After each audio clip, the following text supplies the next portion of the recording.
Thank you for watching the video. Do you know the signs that appear just before everyone's blood vessels are about to burst? We have enough brain capillaries to go around the Earth 2.5 times. Blocked brain capillaries cause cerebral infarction, while blocked heart capillaries lead to myocardial infarction.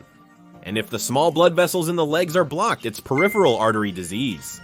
In fact, there are signs that appear just before each of these blood vessels become blocked. Since blood carries oxygen and nutrients throughout the body, if the blood vessels are damaged, brain cells, heart cells, and body cells will starve. Once they die, they can't be restored.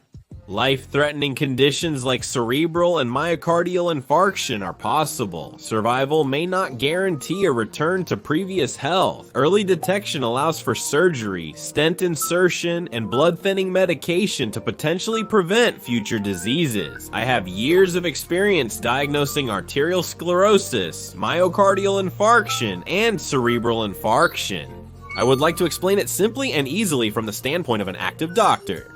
By the end of the video, I'll also cover preventing arteriosclerosis, the root cause of these issues, so watch until the end. Let's first explain simply why our blood vessels, soft and flexible at birth, gradually harden over time.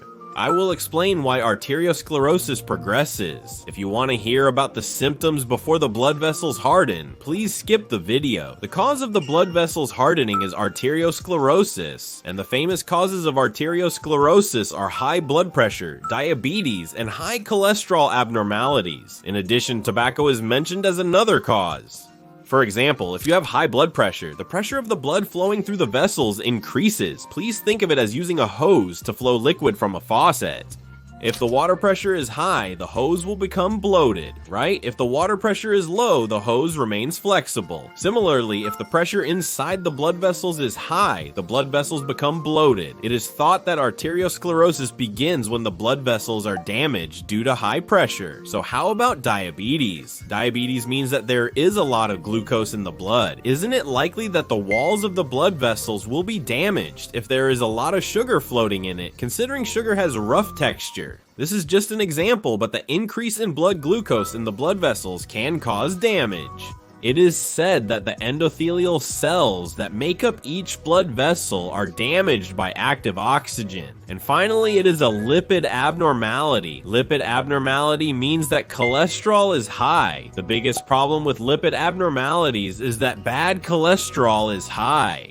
Bad cholesterol is something that carries cholesterol to all organs in the body, but it can also damage blood vessels. This bad cholesterol oxidizes due to damage to the blood vessels, and our human body attacks this cholesterol thinking it is a foreign substance. This is how it happens. We call the substance that looks like debris after cholesterol has been attacked a plaque. What does plaque mean? In kanji, we use the same character as porridge, so it's substance that has been matured like porridge, and it accumulates on the walls of blood vessels. In this way, hypertension, diabetes, and cholesterol create plaques on the walls of blood vessels, narrowing them, and then again. Blood clots and creates plaques. This can slow down the flow of blood in the vessels, cause blood clots, and eventually lead to various dangerous conditions in the body, such as the vessels becoming blocked. Now, let's wait for this to happen.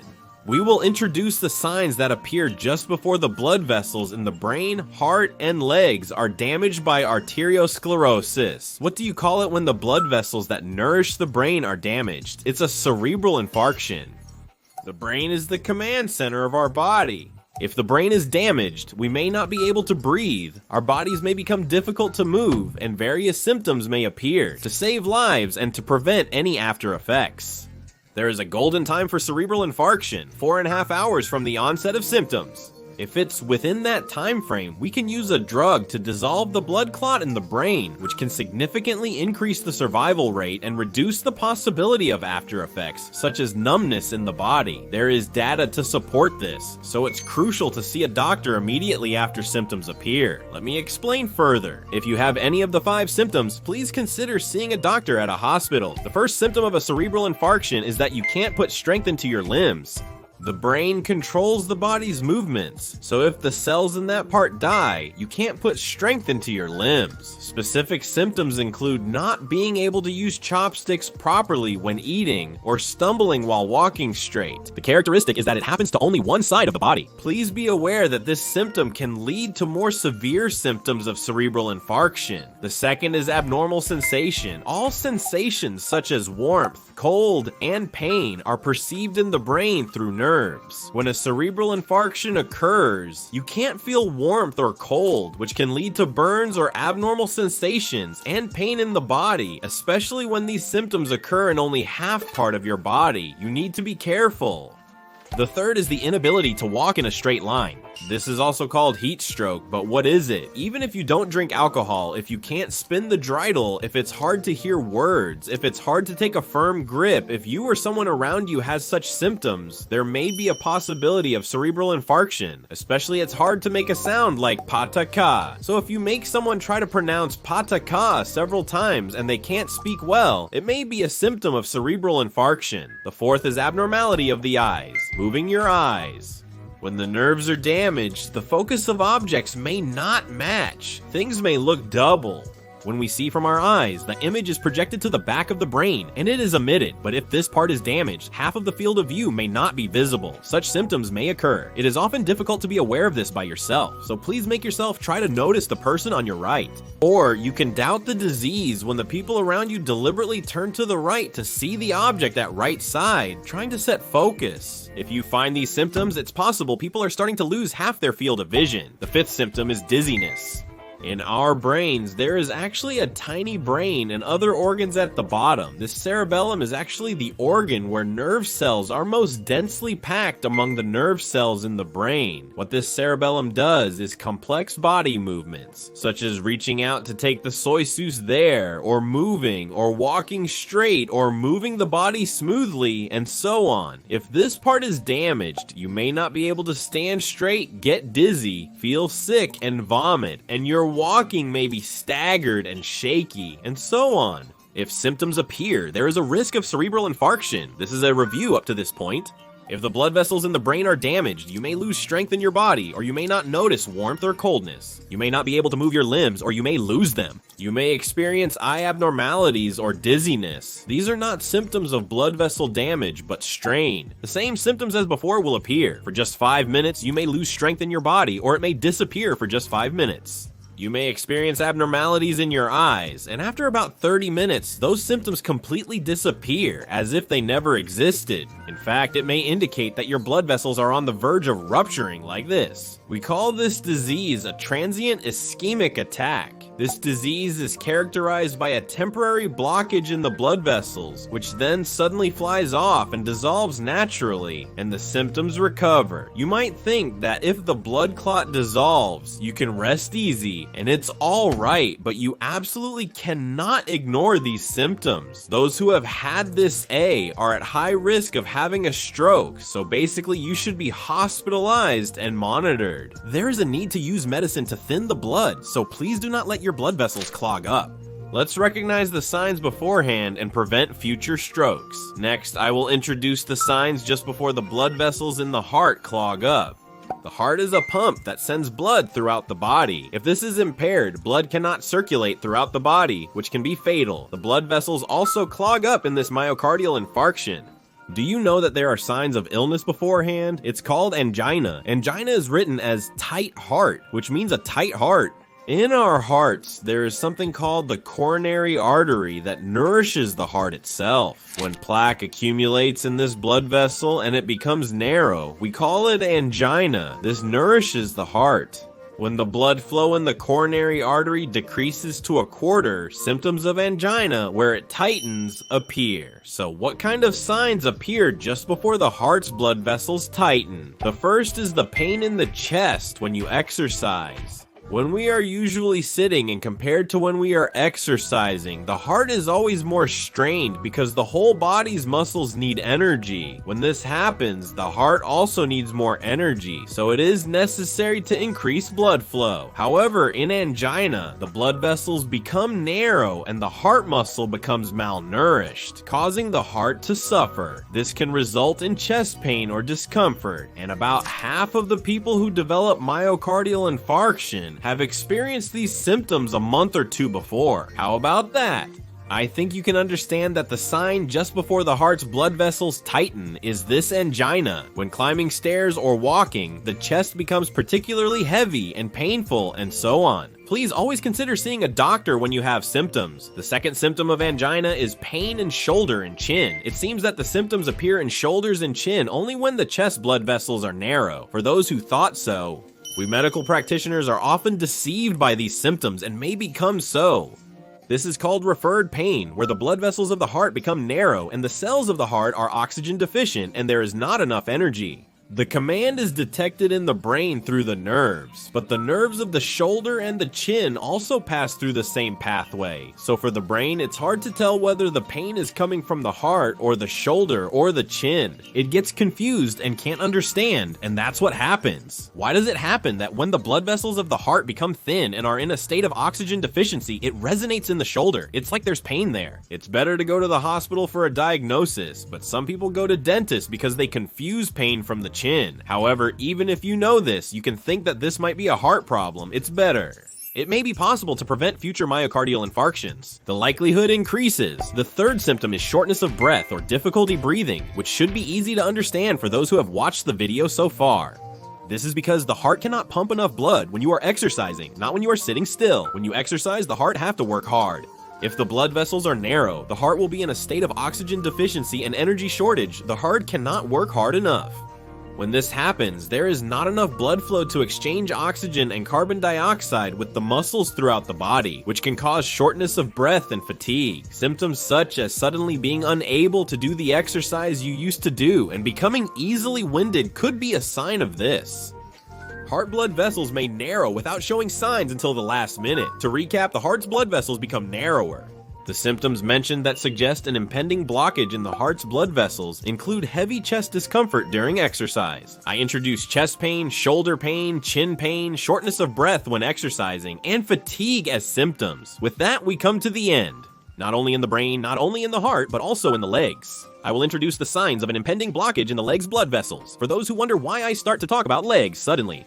In our bodies, the capillaries in our feet are actually located the furthest from our hearts. Therefore, as our arteriosclerosis progresses, symptoms often appear in the blood vessels of our feet, which are the furthest and smallest. Our feet are said to be our second heart. They are that important. If you think you recently got cold feet, slow healing wounds, and dry feet could be signs of narrowing blood vessels in your feet. Although these symptoms involve the feet, unlike the heart or brain, the severity is not pinpointed. This message is for those experiencing such symptoms. I will show you data.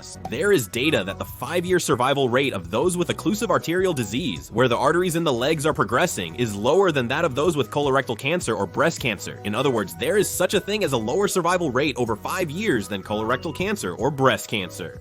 It's said that we age from our legs, so when we find that effect of the blood vessels in the legs is already progressing, it means that the arterial effect throughout the body is progressing. If the blood vessels in the legs are completely blocked, nutrients cannot reach the cells in the legs and the cells die. This is called necrosis. If this happens, there are cases where the foot turns black and must be amputated. So what can we do to prevent this from happening? The Fontaine classification categorizes symptoms from mild to severe in stages, allowing us to examine the progression of the condition. The mildest symptom in the Fontaine classification is a cold foot. As the blood flow in the foot worsens, it becomes easier to feel cold, but it can be difficult to distinguish between this and the coldness you feel when the air conditioning is too strong. Then, as the blood flow worsens, symptoms such as foot numbness also appear. Compared to the past, it's clearly changing and the intensity of it is getting stronger and stronger.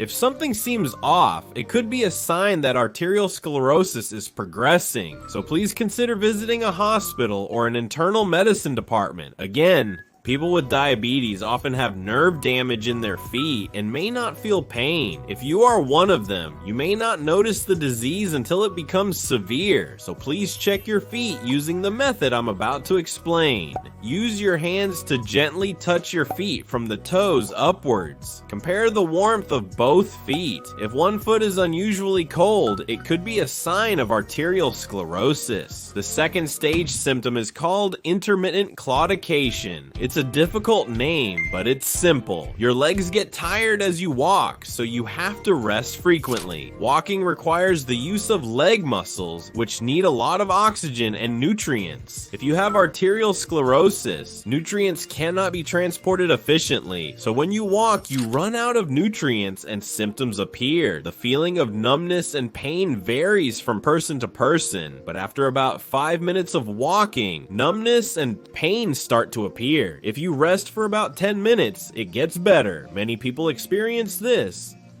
If a specific joint in your foot hurts, consider a different disease. This intermittent claudication can occur not only in people with arteriosclerosis in the legs, but also in people with bad backs. If the nerves in your back are pinched, you may feel numbness when you walk and want to rest. The way to distinguish it is simple.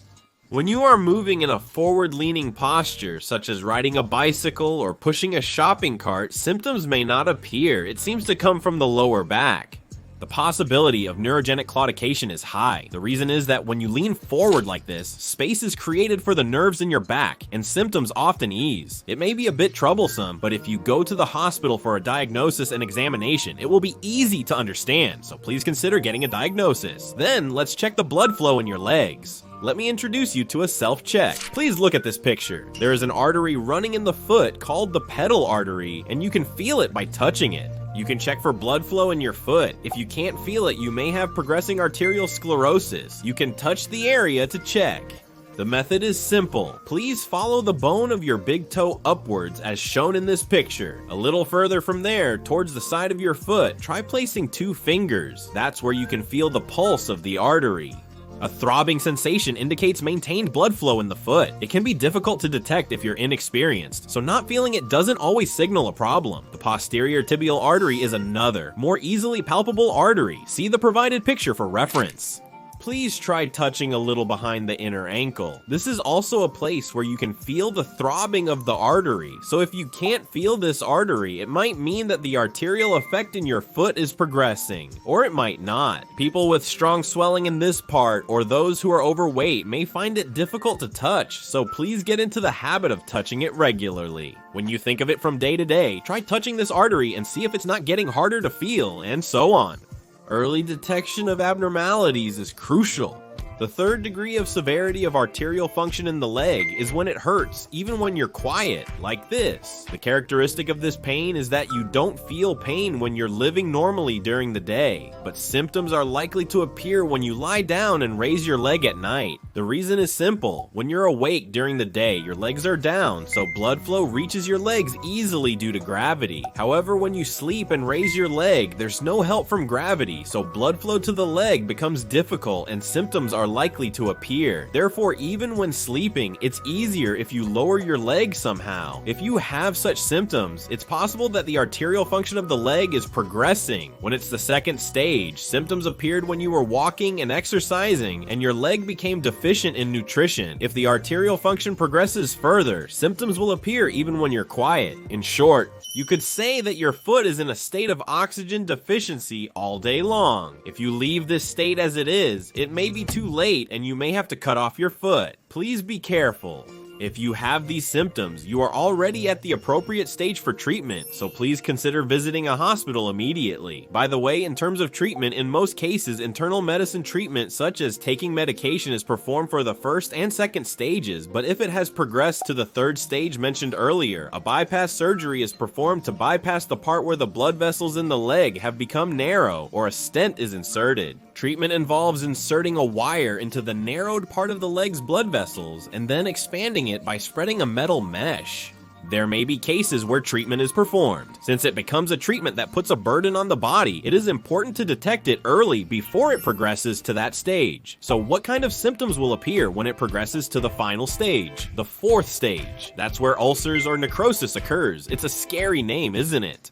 The term ulcers refers to the deeper parts of the skin. This is where the tissue deep in the skin breaks down and becomes necrotic. Please look at this picture. Can you see that the tip of the foot is necrotic? This is what becomes marine, and the term necrosis means just as the kanji implies, a state where the tissue has broken down and died. Depending on the case, if the foot becomes black, it is called mummification, where it dries out and gradually becomes thinner. These symptoms appear. In such cases, the tissue in the foot has completely died and has become necrotic.